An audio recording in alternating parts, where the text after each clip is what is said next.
오늘의 사연 시작하겠습니다. 안녕하세요. 저는 올해로 딱 30이 된 남자입니다. 집에서 나와 혼자 자취하고 있고 외롭고 심심할 때마다 이 사연들을 자주 듣는데 저도 혼자 간직해오던 이야기를 용기 내서 한번 해보려고 합니다. 제가 대입에 실패하고 재수를 시작했던 다음 해에 그녀를 처음 만나게 되었습니다. 저한테 막내 외삼촌이 있는데 집에서 워낙 늦둥이로 태어나서 어린 시절부터 할머니 할아버지가 상황이 안 좋을 때마다 막내 삼촌이 장녀였던 저희 엄마한테 맡겨지게 되었습니다. 덕분에 저랑은 삼촌 조카 사이가 아니라 친척형과 친척동생 같은 사이로 아주 가깝게 지내게 되었고요. 아무튼 하루는 외삼촌이 결혼을 할 여자라고 집에 한번 데리고 온 적이 있어요. 막내 삼촌한테는 우리 엄마가 부모의 역할도 같이 해줬으니 당연히 소개를 시켜주려고 데려온 자리였지요. 저는 그냥 그때 재수를 시작한 지 좀 되어서 그냥 열심히 공부만 하고 있었을 때였습니다. 앞으로 외숙모가 될 분이라고 소개를 받았기 때문에 그때는 별로 크게 감흥이 있던 건 아니었고 그냥 외삼촌이 마냥 부럽기만 했습니다. 결국에는 외숙모가 되지는 못했지만요. 그녀는 대학 시절 미대를 우수한 성적으로 졸업 후 떠오르는 신인 여자화가로 잡지에 소개가 될 정도로 유망한 능력자였답니다. 특히 어머니가 직업도 좋고 굉장히 마음에 든다고 삼촌한테는 복받은 줄 알라는 말을 하더라고요. 명예가 있는 일을 하다 보니 거만하지 않고 예의도 바른 데다가 주변도 더 살피게 되더군요. 삼촌이 잠깐 전화 때문에 자리를 비운 사이에 저희 어머니께서 그녀와 대화의 꽃을 피우기 시작했습니다. 삼촌을 꼴통이라고 지칭하면서 저런 놈이 뭐가 좋아서 결혼까지 결심하게 되었느냐고 물어보시더라고요. 제가 낄 자리는 아닌 것 같은데 저도 그녀의 아름다움에 취해가지고 시선을 빼앗기고 말아버렸습니다. 저런 사람이 내 외숙모가 된다는 사실이 좋으면서도 한편으로는 삼촌이 부럽고 질투가 나기까지 했어요. 아무튼 당시 삼촌이 학벌이 좋은 것도 아니고 학력이 우수한 것도 아닌데다가 솔직히 할머니가 모아둔 재산 축내고 다니면서 놀러 다니는 게 1인 한량이었거든요. 그런데 저런 예쁜 여자와 결혼까지 하게 된다는 게 참 부러웠습니다. 그런데 그녀가 자신있게 대답하기를 오빠, 그러니까 삼촌이 몸이 좋고 잘생겨서 좋다고 하는 겁니다.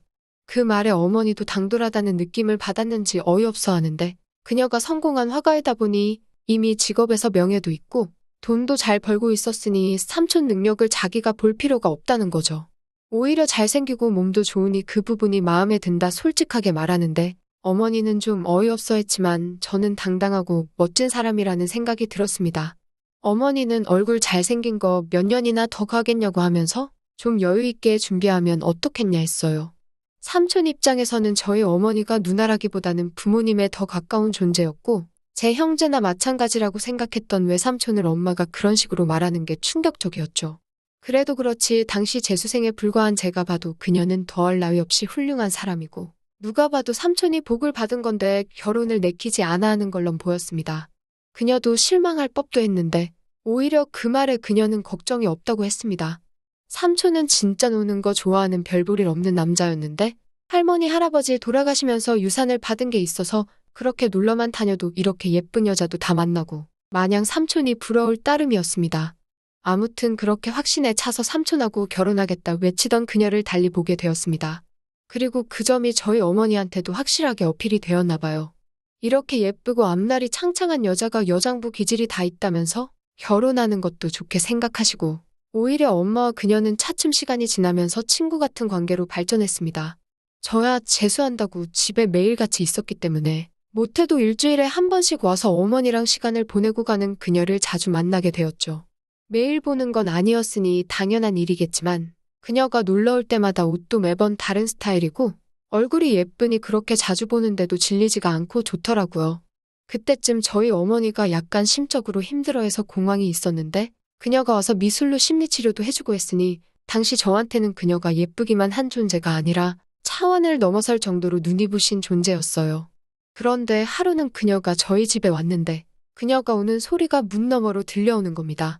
슬쩍 나가보니 오히려 어머니는 이번에는 삼촌을 욕하면서 그 자식은 지 복을 지 발로 차고 다닌다고 하면서 그녀한테 차라리 잘 된 거라고 응원을 해줬습니다. 그녀는 더 좋은 사람을 만날 자격이 있다고 한량 같은 내 동생한테 미련 갖지 말고 좋은 사람 만나서 잘 살라고 하시더라고요. 어머니가 삼촌 어릴 적에 돌봐주시기도 했는데 그때 자기가 잘못 가르쳐서 그렇다고 미안하다고 사과까지 하더군요. 저는 당연하게도 그녀는 이제 더 이상 저희 집에 오지 않을 거라 생각했는데 오히려 그녀는 그날부터 어머니와 더 친구 같은 사이가 되었습니다. 당시 어머니 심리치료 해주던 것도 있었고 그녀가 어머니랑은 죽이 잘 맞는 편이라서 치료가 다 끝난 뒤에도 어머니와 함께 시간을 보내면서 지내줬어요. 저도 당시 재수생이다 보니 가끔은 어머니가 차려준 점심도 같이 먹고 간식도 같이 먹으며 시간을 보냈습니다. 그때도 마음 한구석에는 그녀가 삼촌하고 헤어진 게 차라리 잘된 일이 아닐까 하는 생각도 했어요. 그러고 한참 시간이 지나니 어머니는 그녀가 욕심이 났는가 봅니다. 그녀가 10살만 더 어렸다면 며느리감으로 딱이라고 삼촌하고 헤어진 게 그거 하나만은 아쉽다고 하시더라고요. 한 가족이 못되게 된 건 말이죠. 그녀도 저랑 결혼시키고 싶다는 말에도 제가 10살만 많았어도 결혼을 했을 거라 하면서 분위기 좋게 받아쳐주거나 했습니다. 그렇게 시간은 지났고 저는 재수에도 실패를 하고 말았습니다. 그래도 원하는 학교는 가지 못했지만 지방 쪽에 제가 원하던 학과가 유명한 대학교에는 붙었어요. 1년을 더 해야 하나 말아야 하나 고민하는 와중에 아버지께서 그 대학교가 있는 지방으로 발령을 받게 되면서 그렇게 가족 전체가 그쪽으로 이사를 가게 되었습니다. 이사 가기 며칠 전에 그녀가 집에 찾아왔어요. 어머니도 그녀도 서로 아쉽다면서 아예 못 만나게 해외로 가는 것도 아닌데 뭘 그리 아쉬워하냐며 작별 인사를 나눴습니다. 그렇게 지방에 가서도 자주 볼 것처럼 하더니 전화통화만 주고받는 듯 싶었고 실제로 만나는 날은 아예 없었습니다. 그렇게 세월이 지나니 연락도 뜸해지고 어느덧 그녀에 대한 존재는 희미하게 잊혀져 갔지요.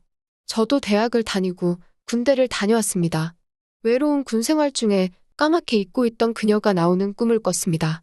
새벽에 일어나 화장실로 달려가 빨래를 하면서 다른 사람도 아니고 왜 그녀가 꿈에 나왔지만은 생각을 하게 되었어요.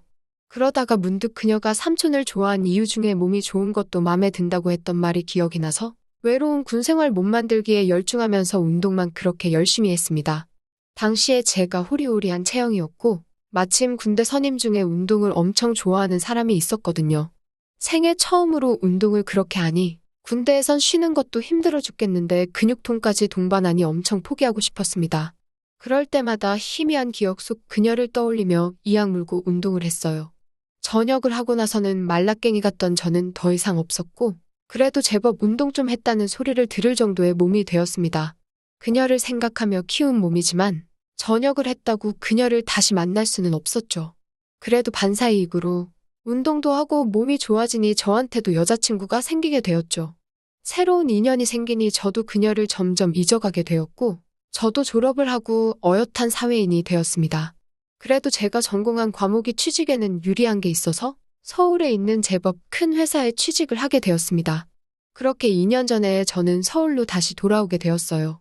당시 만나던 여자친구한테도 자리 잡으면 부를 테니까 기다리라고 장거리 연애를 하기로 했습니다. 여자친구가 서울로 놀러 온다기에 매번 식사만 하고 자취방으로 가서 하루 보내고 내려가는 뻔한 데이트 말고 뭐 새로운 거 없나 싶어 인터넷을 뒤지고 있었습니다. 여자친구가 카페 같은 데를 다니는 걸 좋아하니 카페에서 할 수 있는 데이트 뭐 없나 알아보고 있던 차였어요. 그러다 인터넷 리뷰를 보게 되었는데 저는 그 순간 몸이 굳어버리고 말았습니다. 기억 속에서 희미해져가는 그녀를 찾았기 때문이에요. 그림을 그리며 커피를 즐길 수 있는 이색 카페를 오픈해서 운영을 하고 있더라고요. 그 순간부터는 리뷰에 찍힌 그녀의 사진을 한 장 한 장 돌려보고 있는데 묘한 기분에 휩싸이면서 마음이 진정이 되지 않았습니다. 핸드폰을 몇 번씩 확대해가며 그녀의 얼굴을 바라봤어요. 10년이 가까운 세월 동안 40이 가까운 나이가 된 그녀는 그때의 화려함은 잃었지만 오히려 수수한 그대로의 모습이 훨씬 아름다워 보였습니다. 새하얀 피부는 그대로인데 제가 좋아하던 검정색 긴 생머리는 잘랐더군요. 어깨를 살짝 닿을랑 말랑해서 밝은 갈색으로 염색을 했는데 그건 그 모습 나름대로 예술하는 사람 같고 고급스러워 보여 좋았습니다.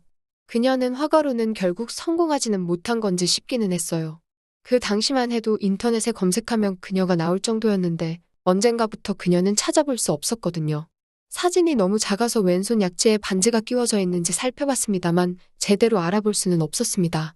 그리고 그렇게 그녀가 배경으로 찍힌 작은 사진들을 끝까지 다 내려본 시점에 저는 그녀를 한번 찾아가 보겠다고 결심을 했습니다. 그녀를 만나는 데는 그렇게 큰 노력이 필요하지 않았어요. 그녀가 카페를 운영하고 있었기 때문에 주소가 정확하게 나와 있었거든요. 심지어 제가 다니는 회사에서 그렇게 멀지도 않았어요. 금요일 저녁 번화가는 붐볐지만 그녀의 카페 앞에 도달했을 때 카페 안에는 사람이 한 명도 보이지 않더군요. 손님이 없어 창문 너머만 계속 바라보고 있던 그녀가 입구 앞에 얼쩡이는 저를 보고 모처럼의 손님인가 싶어서 문 앞까지 다가오더라고요. 그때 깜짝 놀랐습니다. 갑자기 제 쪽으로 다가온 그녀 때문에 놀라 당황할 틈도 없이 그녀는 저를 알아보더라고요. 오랜만에 주인을 만난 강아지 마냥 신이 나서 저한테 반가로이 인사를 건네는 모습이 이제 40이 다 되어가는 여자라기보다 그 당시 제 또래의 여자들 같았습니다. 그리고 그녀 또한 저를 잊지 않고 단번에 알아봤다는 사실에 제 마음이 요동치기 시작했어요. 그녀가 내온 커피를 마시며 한참 동안 대화를 나눴습니다. 처음에는 못 알아볼 뻔했다. 왜 이렇게 몸집이 커졌냐? 운동선수가 된 거냐 하면서 제 근황을 물어봤지만 대화의 대부분은 거의 어머니는 잘 지내시냐 같은 어머니의 안부가 주된 주제였습니다. 그래도 대화를 한참 오랫동안 나누나 보니 그녀는 저와 말도 잘 통했습니다. 그런데 제가 그녀와 이미 한참 동안 대화를 나눈 것 같은데 손님 한 명 들어오질 않았어요. 잠깐 가게 안을 둘러보려고 고개를 돌리는데 손님이 한 명도 없으니 그녀도 찔렸는지 손님이 참 없지? 하면서 밝은 미소를 띤 얼굴로 듣기에는 어려운 이야기를 하더라고요. 커피를 즐기며 그림을 그릴 수 있는 이색 카페라서 장사가 잘 될 줄 알았답니다. 저처럼 이색 데이트를 찾아보려고 오는 사람이 덜어 있기는 한데 오픈 초반에야 입소문을 타서 장사가 좀 되었는데 한번 온 손님들이 2번, 3번 다시 오지는 않았다고 하더라고요. 홍보용으로 뿌린 쿠폰 가지고 오는 사람들이 대부분이어서 남는 것도 없고 그리고 오픈한 지 시간이 점점 지나다 보니 아예 이렇게 인기 없는 카페가 되었다고 하네요. 자기의 과거 명성이라면 자기 이름 듣고도 오는 사람이 있을 거라고 생각했는데 자기가 이렇게 별 볼 일 없고 하찮은 존재였다는 걸 깨닫는다고 하면서 요즘 너무 어렵고 힘들다고 하더라고요.